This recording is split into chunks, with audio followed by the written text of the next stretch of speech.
Adam Silver absolutely cooked with the 2025 Christmas schedule. We talking banger after banger after banger after banger.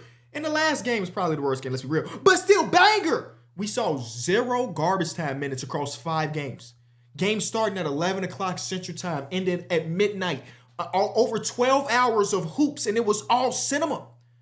Adam Silver saw the NFL was on their tail. What Bron say? Shout out to the NFL, but Christmas is for the NBA. Now, I don't know what the Raiders are going to say, but I feel like that. Now, I didn't watch the 2 football games, but I saw one of them games was like 30-2. Yeah, I think the NBA won tonight. Again, don't look at them ratings. So I want to talk about every single game, and the way I'm going to do this is just rank them. I'm going to rank them. My favorite one or the most entertaining one to the least entertaining one. And it was different, man. You know, Christmas, of course, is about family. And so we had people over, my dad, my sisters, my nephew, everybody basically in the family.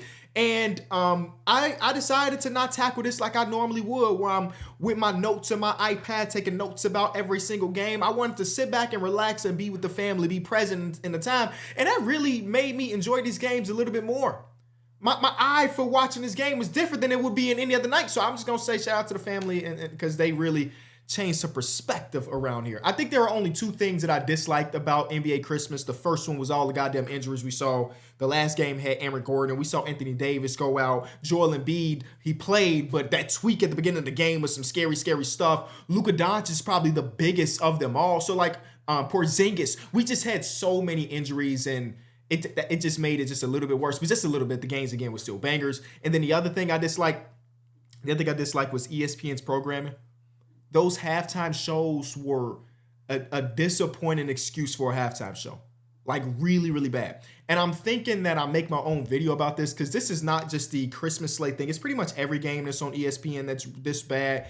They can do so much more, but that again, that's a video for another day. But when you have 4 minutes of analysis about a game at a 15-minute halftime and the rest is commercials, and that 4-minute analysis is not even talking about the game that you're watching, it's talking about the previous game, or talking about Michael Jordan from 40 years ago, or talking about who's the best player on the 76ers, it blew my mind.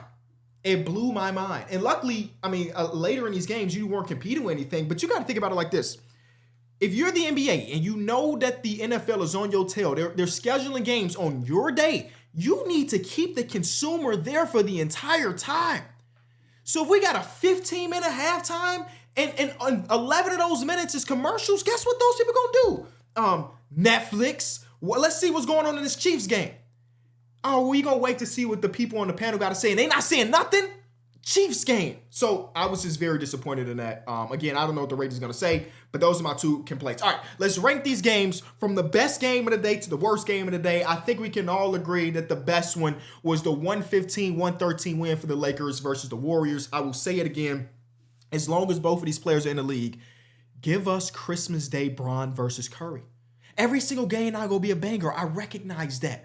But when it is a banger, man, Steph Curry had come into today with the rap of him being a terrible, terrible Christmas game performer. Like, look at history. His numbers were awful. Today, 36 of them things. A couple of the shots that he hit in that late 4th quarter got me out of my seat. The one in the corner right over the hands is ridiculous than the one from the logo because they're up by 3. And JJ Redick has said on the podcast that he would always foul up 3. Steph Curry didn't even get him time to foul, and boom, bang, bang. Was it a double bang? I think we got 2 bang Steph Curry calls in this game.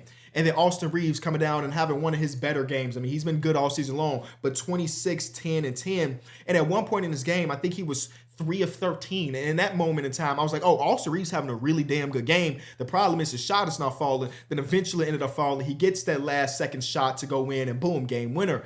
One thing that really pissed me off, though, as a neutral fan, is in that game winner, Jonathan Kuminga is hugging the inbounder instead of playing help defense where he would really be in the place to cause a contest. He wasn't. The Lakers take advantage of that. Boom, win for the Lakers. LeBron at the almost age of 40. He's 39.9, 31 points, 10 assists, 4 rebounds. I mean, we had a stretch in this game where Curry hit a 3, then Bron hit a 3. We got a block by James call. Come on, man.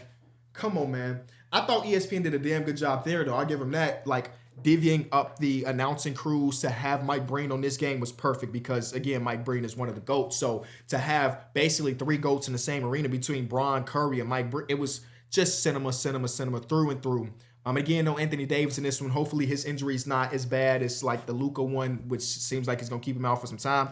But you got to tip your hat to two of the older dudes who both have said they don't know how much longer they got left in the NBA. So for them to put on a show like this, and the fact that Bron came to his post game or in the interview after the game and to shout out the NBA opposed to the NFL makes me think that both of these guys are like, okay, everybody and their grandma has been talking about the NBA ratings for the last month or so. Let's give them a show. And they really, really did. That's game number one. Game number two has to be Wembanyama in the Garden. It is Wembanyama versus Mikal Bridges. Mikal Bridges in this game, 41. And again, I'm watching this with the family. Some people in the family are not just they're not ball knowers. You know what I'm saying? They're a casual NBA fan. Actually, this slate was perfect for the casual NBA fan, but they don't know much about Mikal Bridges, right? And they walked out and like, oh my God, is Mikal Bridges gonna be an all-star? I was like, no, he ain't gonna be an all-star. But 41 points is true. And then Wembanyama, I think everybody in the family knew who Wemby was, but I don't know if everybody in the family got to experience a Wemby super game like this. 42, 18, 4 blocks. This is actually perfect for the NBA as we continue to talk about the transition period from the Bron and the Curry era to like what's these young guys going to do. So Wembanyama being a year number 2 going into the Garden, though it was in a loss, putting up 42 points in the Garden as the first NBA game is perfect for the NBA as they continue to try to build out some of these younger talents. I thought this was just an absolute banger through and through. And then we got the Karl-Anthony Towns foul trouble. So you're like, okay, what are they going to do? Is it going to be this guy? It's going to be this guy. I mean, Jalen Brunson was just putting the ball in Mikal Bridges' hands and say, kill it. Death by mid-range jumper, death by turnaround midi is what Mikal Bridges did. And then the last couple minutes here as the Spurs are trying to fight back, Josh Hart playing with all of that thing in his chest, all of that heart, and got 2 to 3 offensive rebounds. And I was hoping that the Spurs got a board so we could potentially see a game-tying shot, but Josh Hart just wanted it so much more. I thought this game was great.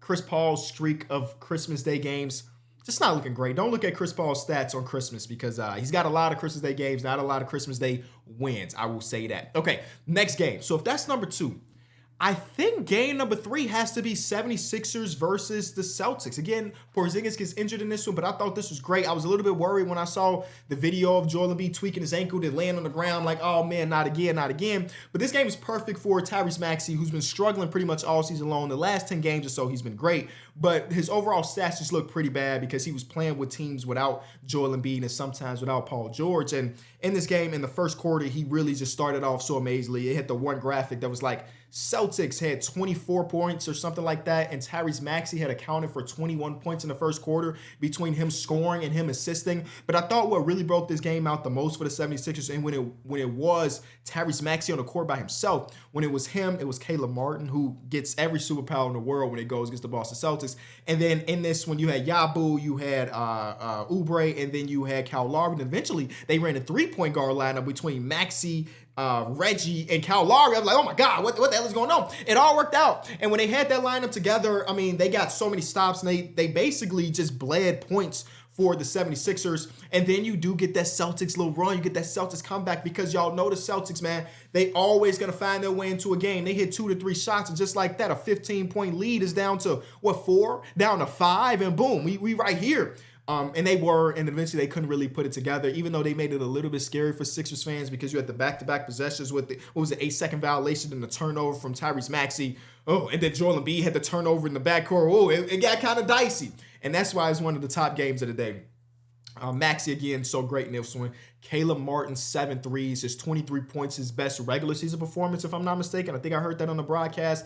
Got to give a lot of credit to Yabu, who's been pretty much the perfect role player. Like, you question what he did in Europe and would he be able to translate that since his first stint with the NBA didn't go so well. He's been basically perfect. And when we get to a playoff series, he has the opportunity to open up some of these games. Of course, he's not going to be on the same level of Maxey and Embiid or Paul George, but he has the opportunity to be the 4th most impactful 76er player in a playoff series because when he is out there, I mean, he was a plus 18 in a 4-point game.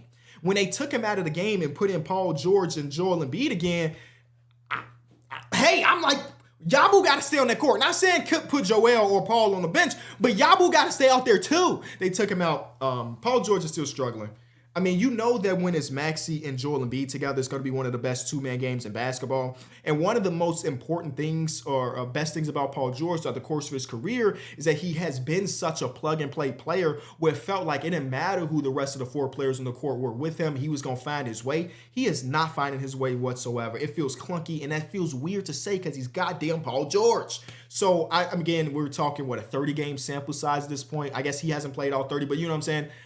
They obviously need this to figure out by April because that's when it's going to matter the most. But they're starting to put together, like, this is a huge win. Their last game when Joel Embiid got ejected, that's a huge win against the Wembanyama Spurs. So if they continue to climb, there's no doubt in anybody's mind that they can make the playoffs. The question is, will they be able to go on that deep run that they really, really want to go on? Okay, so that's the top three games. The fourth game has to be the Wolves versus Mavericks. We lose Luka Doncic. He ended up playing a total of 16 minutes, and he was hot in the fish grease in that first quarter. He scored 10 straight points to start the game. I'm like, oh yeah, this is about to be another Luka performance because I think, did he have 50 last Christmas? I think he might have 50 last Christmas. And then he hurts himself with the calf, and they're saying he might be out a significant amount of time. But what you saw in this one is a team in the Dallas Mavericks that are good enough to at least stay elevated, stay neutral without Luka Doncic. I mean, they have done it earlier in the season. They had this big comeback in this one, right? I think at one point it was a 26-point game. And we have a day like Christmas or Thanksgiving when it's a lot of food, it's a lot of stuff. Hell, last night I didn't go to bed till very late. I'm putting together bikes for my daughter, the Barbie house. I just want to make sure, Christmas is perfect for her. And I thought to myself, okay, I have to find some time to nap. Right? I have to find a nap. Whether it's a 20-minute or 30-minute, hell, if the games are off, I get an hour in. And I was thinking to myself as I looked at this game, and I'm like, okay, it's a 24-point game. There's no Luka Doncic. I'm going to be able to get my nap in. I wasn't able to because as soon as I sat on that couch and started to doze off, Kyrie Irving just scored his 8th straight point. Oh, all right, let me sit myself up. Kyrie Irving is out here cooking again. He ended up with 39. And if they had 4 more minutes, 3 more minutes, we might be talking about a different outcome. But Anthony Edwards down the stretch, of course, with that slow step through right off the glass, put the game away. This game went from this is about to be awful. 28 points is what the Wolves are up at the most with 2 minutes left in the third quarter. And they ended up making it a one-possession game at one point. So I'm just saying all that to say I did not get that nap in. I am running on fumes. But that has to be the next game. And then the last game of the day is probably the last game. And maybe this one was better, but maybe I was personally gassed out of watching basketball for 13 hours straight. But the Phoenix Suns get a much-needed win because they have not looked good over the last couple of weeks. Part of that's because they're never healthy altogether. You got a really good Bradley Beal game, 27 points, 4 assists, 4 steals. I thought his defense was pretty good today in those lanes and everything. But it's a much-needed win because the last time they played against each other, which was 2 to 3 days ago, it was disgusting. Like I was looking at this like, dang, this is a team that I believed in going into the season. Now, granted, without Devin Booker, but like it was bad all around. And this one, they walked out there and they got themselves a win. That's all I can really say. And I think that's every game, man. It's every game. I'm working on a Ryan Dunn pun, but I'm at the working stage. Here it is. Our Dunn makes sense because when he's guarding you, you are done scoring. Let me know if that hit or not for you. Shout out to Adam Silver. NBA Christmas was perfect. And I can't wait to next year. I can't wait to tomorrow. We got like a full slate tomorrow, too.